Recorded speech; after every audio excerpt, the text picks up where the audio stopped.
do Jardim Britânia, e para poder atuar onde eu estou atuando hoje, eu fiz gestão pública municipal. Sabe por onde? Pela Unicel, no Jardim, no CEL Pera Marmelo. Muito bem. Gente, então é o seguinte, conforme foi solicitado na abertura aqui dos nossos trabalhos, eu pedi para que todos ficassem até o final. Nós estamos ainda no tempo, né? São exatamente 19h33. Então, 2 minutinhos para cada um, são 17 inscritos aqui, né, que a Carol foi pegando aí de cada um. Então, conforme, eu vou chamar um, em seguida eu já chamo outro para, né, a gente ganhar tempo.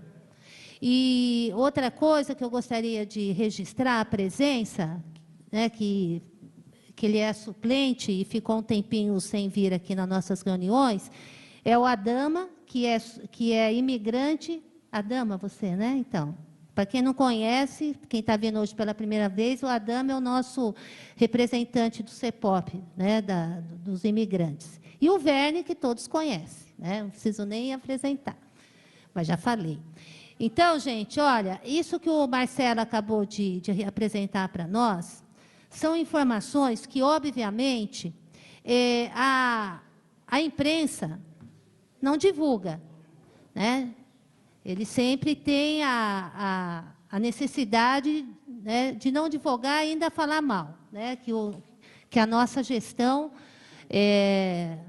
não está fazendo nada, né? Pelos mais necessitados, pelos desfavorecidos, né? Eles têm essa necessidade. E eu sempre coloco, né, eu também sou formada em geografia, viu, Marcelo?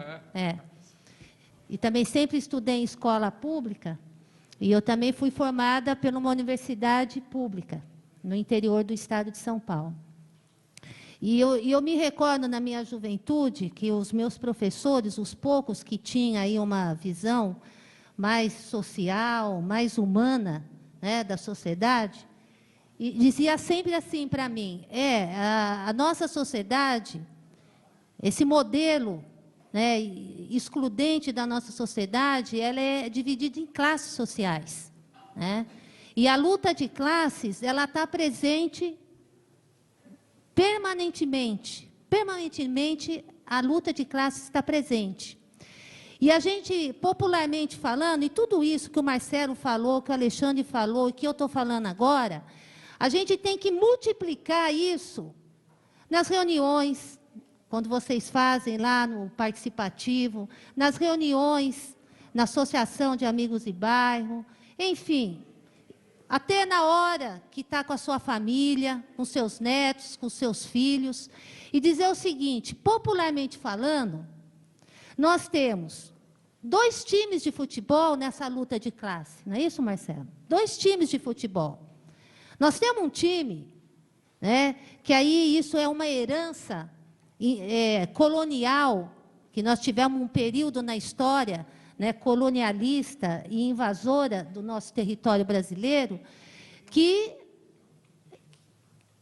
as pessoas sempre têm que servir e serem exploradas e sempre ter menos, né?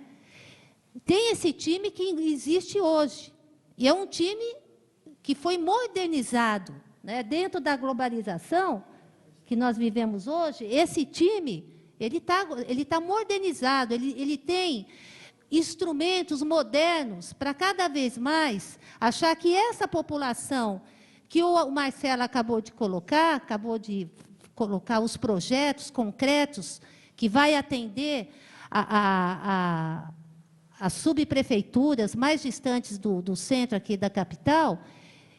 Esse time, eles não atrapalha, né, dessas pessoas terem mais conhecimento, né, porque na década de 70 se colocava assim, quanto menos saber é melhor, porque o processo de dominação é mais fácil. Então é esse time que a gente chama hoje da velha elite, né, dos velhos coronéis. E tem um outro time, que é esse time que pelo menos eu sinto, né, nesse convívio aí com vocês, nessa gestão, que é um time que representa verdadeiramente, que vai estar se inserindo nesse outro modo, né? Que vai estar nesse processo de inclusão social, que é o que o Marcelo, na verdade, colocou muito bem, né? Através dos unicels, da geração de vagas em cada céu. É esse time. Né? E a minha professora falava o seguinte, né? E é um time, o primeiro time que eu falei, eles têm as suas táticas. Para quem gosta de futebol aqui, sabe o que eu estou falando. Acho que as mulheres também gostam um pouco. Mas cada time tem o seu projeto, tem as suas táticas, né? Sabe como derrubar o adversário. E nós estamos nesse processo. Então, é essa reflexão que é importante vocês estarem fazendo, né, com seus pares, com seus amigos e com seus familiares. Desculpa, eu improvisei isso, né? Eu nem ia falar, mas essa apresentação do Marcelo me inspirou a estar colocando isso. Tá bom? Desculpe aí, mas muito obrigada. Gente, então, não era mais 17, são 18 inscritos. Peço para não ter conversas paralelas e escutarem, porque o nosso objetivo é vocês, conselheiros, terem uma visão de conjunto, não apenas do pedacinho lá do seu território. Então, o primeiro inscrito é o Jimenez, de Santana, depois a Marli de São Mateus, e em seguida a Silene de Tucuruvi. Boa noite a todos os conselheiros e conselheiras. Depois de uma explanação da Secretaria de Educação, a gente já fica até sem palavras o que essa gestão fez em prol da nossa cidade. Meu pai sempre me costumou falar que governo é que nem feijão, só funciona bem sob pressão. E a grande coisa aconteceu aqui junto dos conselheiros do CEPOP. Os conselheiros de Cidade Ademar pressionaram tanto que conseguiram o seu céu. É um fato aqui deste conselho, muito importante. Mas nós temos uma coisa que está acontecendo, não só na cidade de São Paulo, mas em todo o Brasil. Estamos à beira de uma PEC que está a ser aprovada, a PEC 241, aonde vai congelar por 20 anos todos os investimentos, educação, saúde e seguridade social. Se essa PEC for aprovada, vai ser o grande desmonte nesses 3 segmentos. Nós, conselheiros, temos que procurar as nossas bases, os nossos pares, para dizermos não a essa PEC que estamos intitulando PEC da morte. Por quê? Sabendo que, a duras custas, ainda a atual gestão conseguiu fazer, não teve investimento quase do governo federal. Se tivéssemos investimento do governo federal, muito mais teria sido feito. Quando a Dora falou aqui que ela foi visitar uma unidade de saúde e não viu lá que a unidade estava saindo porque o orçamento foi prejudicado pelo PAC, que é o PAC 2, que é do governo federal, e muitos dos nossos orçamentos, dos nossos projetos, não saíram porque o governo federal assim não o quis. Olhem, levem lá para casa, discutam com seus pares contra essa PEC terrível que está para acontecer pelos próximos dias. A PEC 241, a PEC da morte, a PEC que vai inviabilizar qualquer investimento, saúde, educação e seguridade social. Era só isso que eu tinha que falar. E parabéns à Secretaria da Saúde, da Educação. Tá. Gente, pode chegando, Marli. Obrigada, Sr. Jimenez. Eu esqueci, cometi um lapso, de apresentar aqui ao meu lado o Alexandre, que é xará do outro Alexandre, né, que também ele faz parte da Secretaria da Educação, da Cultura. Aqui é tudo meio... Viu? O Alexandre, que é da Cultura, ele é da coordenadoria, tá? Então, daqui a pouco ele vai responder as questões para vocês. Fala, Marli. Boa noite a todos e a todas. Eu quero dizer, Deise, que eu vou passar para a dona Silene, Tá. que eu já falei, o meu negócio era com o Alexandre. Tá então bom. já foi contemplada. Tá. Obrigada. Boa noite a todos. Deise, um agradecimento. Já te agradeci, mas faço questão de agradecer de novo uma equipe de 3 pessoas que conseguiu fazer um sucesso nas audiências, tá? Isso é capacidade, Deise. Isso é amor, isso é dedicação. E você teve tudo isso e continua tendo. Gratidão profunda por isso. Quando vocês tiverem um convite da Deise, participam, porque não vai ser perdido tempo. Aprendemos muito. Eu só cheguei atrasada numa audiência, uma única audiência. Participei de todas e aprendi muito, muito. Não joguem fora esta oportunidade, gente, que nós estamos tendo, porque nós estamos aprendendo hoje para poder reivindicar sempre com muita sabedoria. Obrigada, Deise, obrigada à sua equipe, obrigada a todos os seus convidados que trouxeram muitas informações para nós. Gratidão profunda. Tá, obrigada, dona.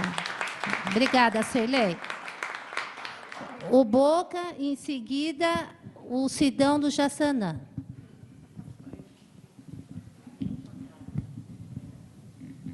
Boca é de São Mateus. Sou de São Mateus. Eu queria falar assim sobre essa Unicel e São Mateus. Ele não falou, São Mateus não tem Unicel? Não está dizendo São Mateus ali. Quer dizer que São Mateus ali está o Celso Mateus não falou, o Celso Rafael não falou, entendeu? Mas eles têm também. Todos os céus serão outra coisa para vocês, que que eu cobrei uma vez sobre o Celso Mateus, que a pista de skate de Celso Mateus está muito ruim, cobrei o gestor, não foi feito esses 4 anos, os jovens me cobram direto isso aí, e você cobrei para fazer, não foi feito nada ainda, então me cobrei essa pista de skate deles, que não tem, uma que tem que foi feita lá, foi feita uma poça de água, não é lá que não é pista de skate, é reservatório de água, está lá, né? É que eu falar para vocês sair e dizer, gente, o que nós estamos aqui, fazendo aqui hoje, tem que pensar muito bem claro no dia 2 de outubro, se nós não votar o Haddad, nós vamos perder tudo isso aqui, tem que pensar em eleger o Haddad, se eleger esses outros, vão acabar com esse conselho, não vai levar nada à frente, tem promessa vazia aí, muitas promessas que estão fazendo, não vai acontecer, vocês sabem disso. Eu acredito que eu ia falar em 500 mil vagas, gente, isso não tem condições de 4 anos fazer isso, olha se dá para isso aí. O outro falando de saúde ambulante, já existe, por que ele também coisa que existe? Para que tirar um que já está fazendo para fazer uma coisa? Continuar com o nosso prefeito, com o Haddad. No dia 2, vamos convencer nossos vizinhos, contar a história para eles, que esse negócio de radar, eu tenho o carro, eu já levei multa. Sabe quem é culpado? Sou eu que sou culpado, que eu não respeitei a lei, tá? Não tem que culpar ninguém, não. É melhor evitar as mortes que está tendo aí. 2 minutos. Levar um que aprende, tá bom? Obrigado a vocês, tá? Tá certo. O Sidão, depois o Robson. Boa noite. O que é feito, o que está feito, não se pode negar. E não se pode passar por cima também. Morei no Parque Bristo, na Zona Sul, há muito tempo. Estudei lá. São Paulo, essa grande metrópole, é óbvio que ela evoluiu muito. Nós demorávamos uma vida para chegar da Norte à Zona Sul, à Zona Leste. Hoje em dia nós chegamos em 30, 40, 50 minutos. Entre ambos os governos, São Paulo evoluiu muito. Porém, eu acho que pode evoluir muito mais ainda, se dedicarmos um pouco mais dentro de São Paulo. Eu fico aqui um pouco enciumado quando eu não ouço a palavra Jaçanã, Tremembé. Eu venho demandando, não sei se fora de contexto nesse momento, são 2 perguntas que eu tenho para fazer. O que acontece com o céu lá para o terminal de cargas, que tá proposto? Ouvi hoje aqui, que fiquei sabendo aqui hoje, que vai ter uma UBS lá também, não estava sabendo.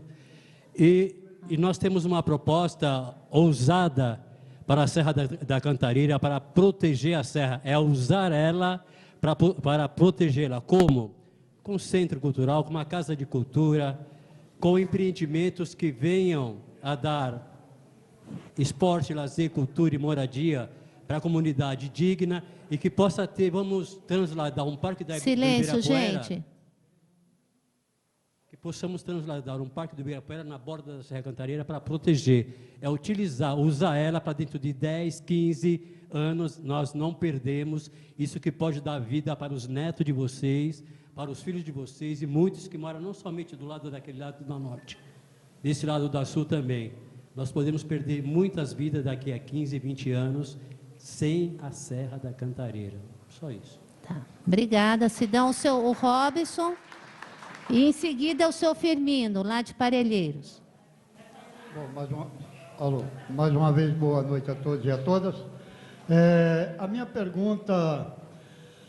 Mas antes de fazer a pergunta, eu queria dizer o seguinte, é uma pena, o PT errou a esquecer a raiz, as raízes que formou ele.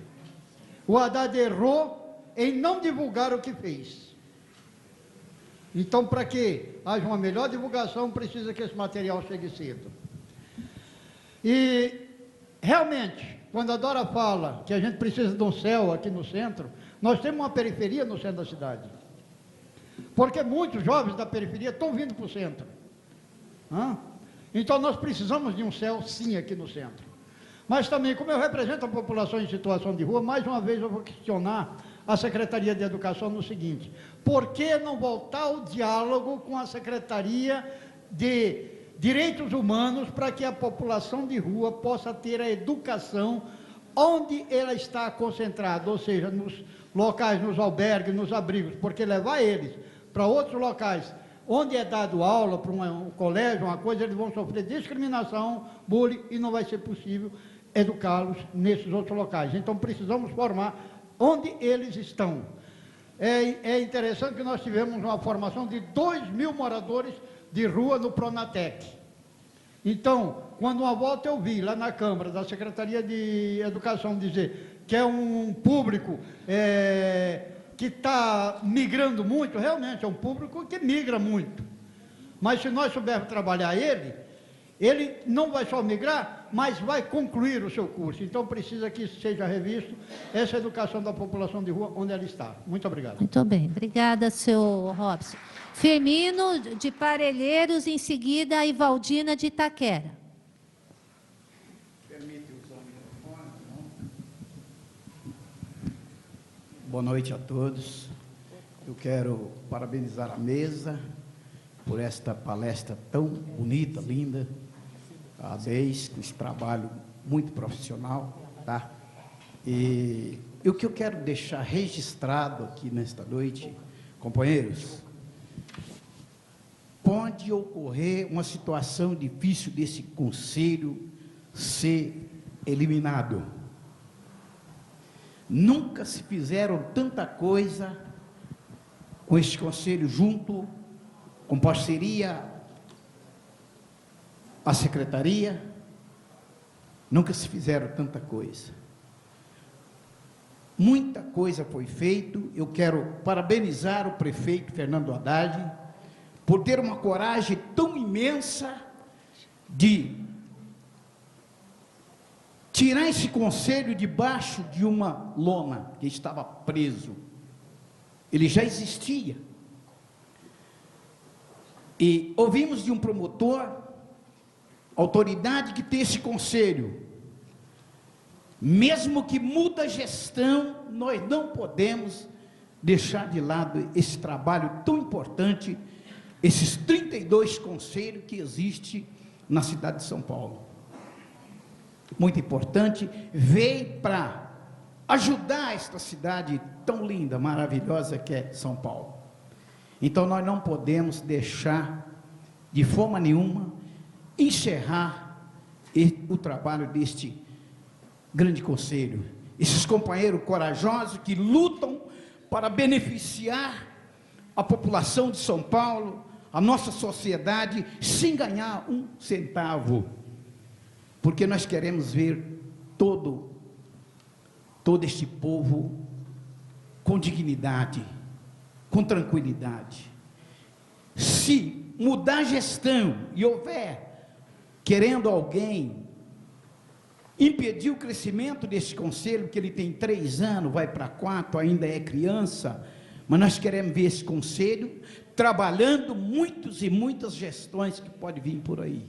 2 minutos. Então eu quero parabenizar a todos vocês e vamos lutar, unir todos os 32 conselhos para que ninguém venha a impedir o trabalho deste povo corajoso. Muito obrigado. Obrigada, Sr. Firmino. E Valdina está aqui. Boa noite a todos e a todas, senhores, senhoras, jovens presentes. Eu gostaria de novamente, ou pela segunda vez, como eu sou de Itaquera, eu gostaria de mais uma vez agradecer e passar para o representante da Secretaria da Educação a nossa gratidão, porque eu não estou falando aqui em nome de todos os professores da rede municipal. Eu estou falando em nome de todas as pessoas que realmente têm cidadania, procura estudar a democracia, procura praticar isso em sala de aula. Agradecer porque o Haddad, ele cumpriu com o compromisso de dar 3,5% para a educação, que tinha feito lá no início de 2013. Então, 2014. Então, veja bem, isto em uma crise não é fácil, porque com certeza o governador do estado não deu nem 0,0% para ninguém, porque ele considera que as pessoas não têm direito a viver e nem acompanhar a inflação. Outra coisa importante que nós precisamos ressaltar é que o Haddad, ele tem um sentimento de ser humano, tá? Ele procura verificar a periferia. Eu não estou fazendo política para ele, porque eu não sou do PT e nem tenho partido político, tá? Eu estou vendo como cidadã, como uma pessoa que procura estudar a democracia e a cidadania. Então, eu gostaria de deixar este agradecimento, tá? Para que as pessoas entendam. Os outros não tiveram aumento e nem terão 2 anos, daqui a 2 anos não terão, segundo a política do nosso atual governo. Obrigado pela atenção. Obrigada, dona Evaldina. O André de Jabaquara, em seguida a Deise da Vila Mariana. Boa noite para todos. Realmente eu sou conselheiro de Jabaquara. E eu ia falar em outros termos, mas eu mudei meu percurso. Em primeiro passo, eu quero muito agradecer pela gestão atual, que até aqui, eu sei que eu moro em São Paulo há 30 anos e moro na mesma comunidade, Imprensa Colonos. Nesse período, durante 30 anos, nós tivemos governos e governos municipais e estaduais, nunca ganhamos um hospital geral. E agora, com essa gestão de 3 anos, podemos analisar que nós estamos ganhando 3 hospitais gerais na cidade. E o primeiro contemplado, sendo que não estava na meta de campanha do governo atual, e fomos contemplados em primeiro lugar, que foi com o Hospital Antigo Santa Marina, que hoje é o Gilson Menezes de Carvalho, que fica na Vila Santa Catarina. Um hospital muito bom, muito qualificado, foi reconstruído e ampliado as maternidades e tudo, está funcionando com UPAs e tudo, e também está construindo mais uma UPA no Saboia, no setor de Jabaquara. Também quero agradecer à Secretaria de Educação pelas escolas que estão construindo, estão para entregar, infelizmente, a CEI na Euclides, que ela é próximo ao Jardim Lourdes, onde eu moro, e outra também na Rodrigues Montemor, que é Jabaquara também. Foi dito Santo Amaro, mas na verdade é Jabaquara, Já está em fase de finais, praticamente eu espero que seja entregue daqui até o final do ano. Também tem as partes da habitacional, que está para entregar outras obras também, eu creio que isso aí final de ano, para ali na Santa Catarina, né, na Belfort Duarte.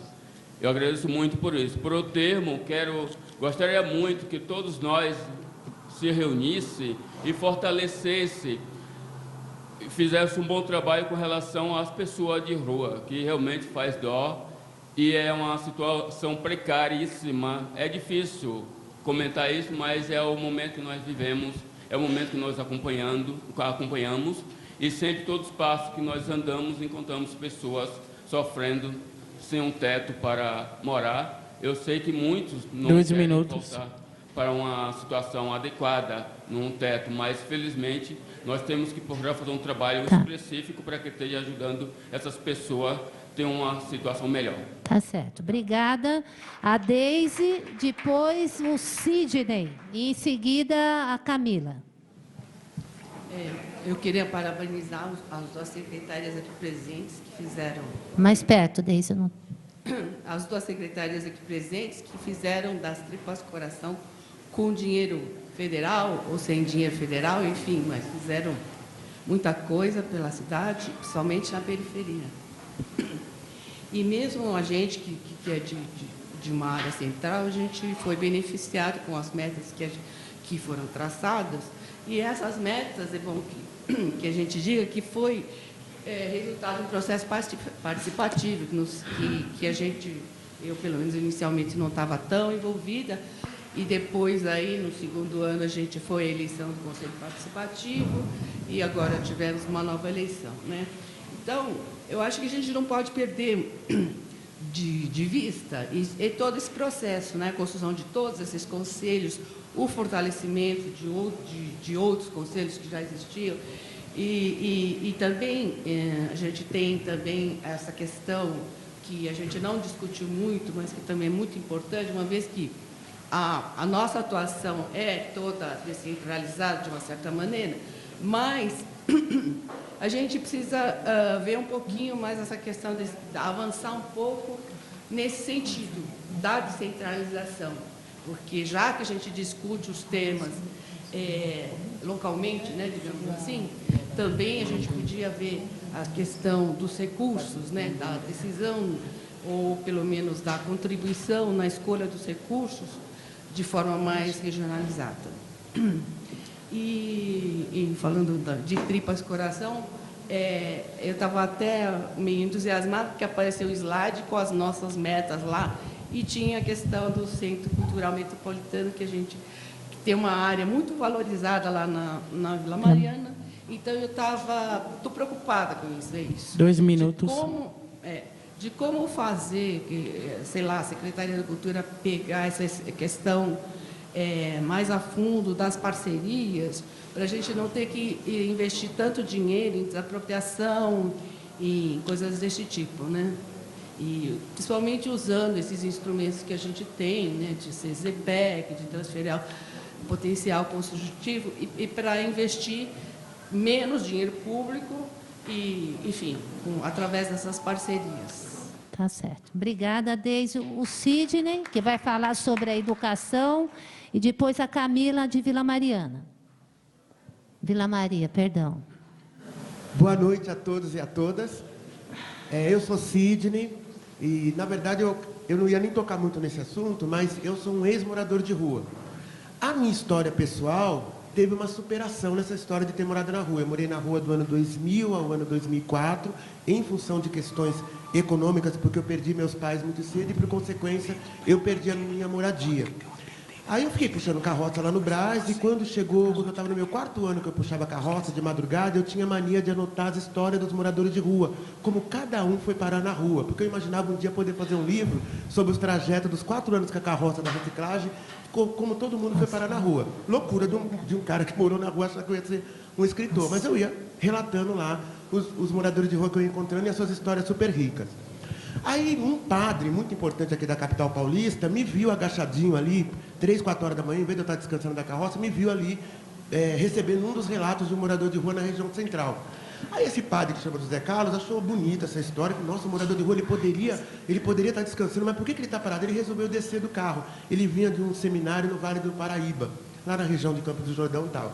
Ele desceu do carro, me conheceu, e a partir daí ele me convidou para trabalhar com ele, para tirar os moradores da rua aqui da cidade e levar para os abrigos. Ele era presidente de uma ONG que tem muitos albergues na cidade.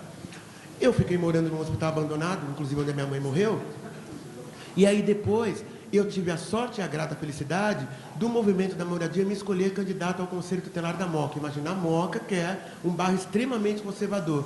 E eu fui a primeira pessoa na cidade que morou na rua que se tornou conselheiro tutelar da Moca. Super rico. E lá eu fiquei por 2 mandatos. O primeiro e depois, em função do trabalho realizado no combate aos graves crimes contra a criança e adolescente, eu fui reeleito. Quando eu estava no meu segundo mandato, um pai muito rico, em conflito com o filho adolescente, eu achava até que aquilo ali poderia dar morte, e eu me encontrava sozinho com aquela situação, apesar do conselho ser formado por 5 conselheiros, eu optei por deixar um menino com a mãe, que é uma médica muito rica, que mora em Moema. E eu fiz a melhor ação conselheira naquele momento, o Lorival acompanhou bem os meus 2 mandatos lá. E aí esse pai voltou e falou: Sidney, eu gostei pra caramba de você. Eu falei: eu achei até que ele ia me odiar, né? Afinal de contas, temporariamente ele perdeu a guarda para essa mãe. Mas eu gostei de você. Como eu sou muito rico, escolhe um sonho na sua vida que o dinheiro hoje pode me fazer isso por você. Eu falei: ó, eu gostaria muito de ter uma casa própria, mas eu também gostaria muito de estudar. E aí, ao longo do meu segundo mandato, eu me formei, passei no vestibular na Unicid e me formei pedagogo pela Unicid.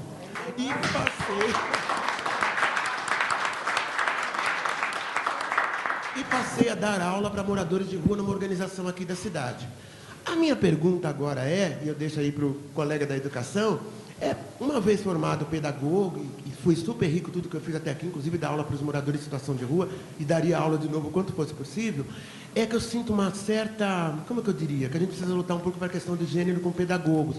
Eu vejo que nas CIs não tem pedagogo homem sendo diretor. Eu acho importante a gente, na próxima gestão, começar a trabalhar isso. Precisamos ter os homens e mulheres também dirigindo as nossas creches, escolas, EMEI, isso aí. Então, a minha luta é para que a gente tenha uma cultura também para favorecer o menino e, sobretudo, o menino que se forma pedagogo. Tá bom? Tá bom, muito obrigada. Camila e depois a Carol. Boa noite, eu sou Camila, conselheira na Subprefeitura de Vila Maria, professora da Rede Municipal de Ensino. Trabalho na Edalzir, na EMEI, que vai receber o CEL Novo Mundo. E a pergunta é sobre o território de lá e algumas outras. Não quero ser a chata das questões, mas acho que o momento com a Secretaria é de questionamento. No CEL Novo Mundo, a gente vai ter uma CEMEI, que é para atender demanda de SEI, e de crianças de 4 até 6 anos, que é a demanda do obrigatório. E a gente não vai ter uma EMF. E a EMF que está no território CEL, ela não atende nem a demanda da EMEI que eu estou. Nós vamos criar mais 200 e poucas vagas de EMEI e não teremos, em longo prazo, e aí o ano que vem ou o próximo, uma adequação das demandas de EMF. Eu queria, e não agora, mas depois uma resposta, porque a gente já fez esse contato com a DRE, e as escolas do entorno também têm essa preocupação de quem vai suprir a demanda do ensino fundamental 1 a longo prazo no território do Parque Novo Mundo. Porque a gente já tem um déficit enorme de escolas estaduais. A gente está dentro de uma ilha, que é a favela da Funerária. A gente não tem o ensino do ensino médio. Então, as crianças têm que sair daquele bairro para ir para outro, para cursar o ensino médio. Então, a gente tem um déficit e essas pessoas não estão estudando. As crianças que saem do fundamental, elas não, muitas acabam invadindo do ensino médio, isso lá no território. E a gente tem o ProJovem que está atendendo 173 pessoas na SMF, quer dizer, está suprindo uma necessidade no ensino. E o CEL Novo Mundo ele não tem essa demanda. Eu não sei se é desse novo formato ou se é no território. Nós participamos de todas as oficinas do território para a construção do CEL Novo Mundo. A comunidade está super inteirada, mas a gente não tem essa resposta. Eu queria saber onde foi esse estudo que deu essa demanda dessa resposta. Para a Secretaria de Cultura, Alexandre, eu queria saber em que momento desse histórico, desses 3 anos, o SICA assumiu das nossas metas de prioridades. O SICAS é um Centro Independente de Cultura Alternativa que fica no Jardim Julieta. A gente está com uma briga e com uma questão bem difícil dentro do Conselho da Vila Maria, que está criando rachas e crises, né, existenciais e pessoais dentro dessa demanda, porque o SICAS está no Jardim Julieta, ocupado por esse pessoal da cultura há 10 anos, e a gente tem processos e demandas da comunidade por uma unidade de saúde. Esse conselho ele conseguiu relacionar a relação da saúde com a cultura. Entramos num acordo em várias reuniões no qual a necessidade do Julieta é maior do que uma briga por secretaria. Então, a Secretaria de Saúde já viu um outro espaço, já conseguiu a liberação e vai ser construído, né, já está em processo de licitação, e o SICAS está com essa demanda. A gente está tendo algumas reuniões, já tivemos algumas reuniões com o Gil e tudo mais, mas a gente precisa restabelecer o contato que a gente tinha, que é no espaço cultural, que é no espaço da comunidade. E aí, a última coisa, que é da cultura, a gente sabe que a supervisão de cultura não é da Secretaria de Cultura, ela é da subprefeitura, mas a nova supervisão de cultura, nesse ano, ela não aparece na subprefeitura da Vila Maria. Essa pessoa, ela não está lá. Foi feito um acordo com a Secretaria de Cultura, junto com o Conselho e a subprefeitura, que a supervisão de cultura ela ia funcionar dentro do casarão, que é o Centro Cultural, que foi a meta que a gente foi atendida. Essa pessoa, eu já estou acabando, essa pessoa ela ia ajudar, né, nesse processo como funcionário, porque a gente não tem o cargo ainda de coordenação, a gente está com o cargo emprestado do CCJ e um cargo emprestado de uma outra secretaria, e essa pessoa não existe. Então, para a lei de fomento, a gente tem uma articulação na Vila Maria enorme, a lei de fomento a gente se articulou para escrever os projetos todos em conjunto, coisa que a Zona Norte nunca teve, a gente está fazendo essa organização, e essa supervisão não está lá nem para entregar os ofícios ou o espaço de liberação dos usos do espaço do território da Vila Maria. Tá, obrigada. Obrigada. Carol, o Marcelo da Penha e depois a Silvana da cidade de Tiradentes. Sou a Carolzinha de Perus. Bom, gostaria de dizer para você, Marcelo, que eu fico muito feliz de você já ter dado aula na minha região, tá? Você sabe que os 2 céus que existem em Perus é uma obra do orçamento participativo da gestão 2004.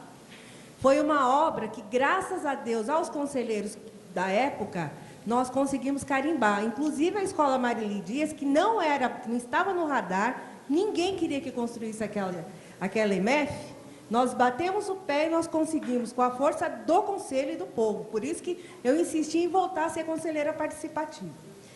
Outra coisa, esse polo de educação de Pirituba que você mencionou, da Universidade Federal, eu exatamente colhi 25 mil assinaturas para que... Você sabe que foi feito um abaixo-assinado eu acho que foi 120 mil assinaturas. Só eu, na região do entorno ali, recolhi 25 mil assinaturas, batendo de porta em porta. E hoje eu me sinto, assim, gratificada que isso vai sair. Entendeu? Então, acho assim, a gente está de parabéns. Eu acho que... Eu vou te dar uma sugestão. Todo esse projeto que foi apresentado, que já está acontecendo e que vai continuar acontecendo, que eu creio que a gente vai conseguir que o Haddad ganhe, né? A gente vai ter que, começar a chinelar nós, conselheiros, porque a nossa participação, depois do dia 2 de outubro, eu tenho muito medo se nós não conseguirmos eleger o Haddad. Porque nenhum candidato, fora o Haddad, quer a nossa participação social e popular nas regiões. Tendo em vista as subprefeituras que estão nas mãos de algumas pessoas que não nos representam. Tá? Então, assim, eu acho que nós temos 15 dias, vamos dizer assim, a partir de hoje, 15 dias para poder fazer alguma coisa e mostrar a nossa cara. São Paulo mostra a sua cara agora. Não é Brasil, é São Paulo. E se nós ficarmos nessa condição de que fulano, ciclano, não, eu não quero burguesia. O Haddad até é burguês, vamos dizer assim. Ele é um burguês, mas é um burguês consciente, que ele sabe e conhece os problemas da periferia.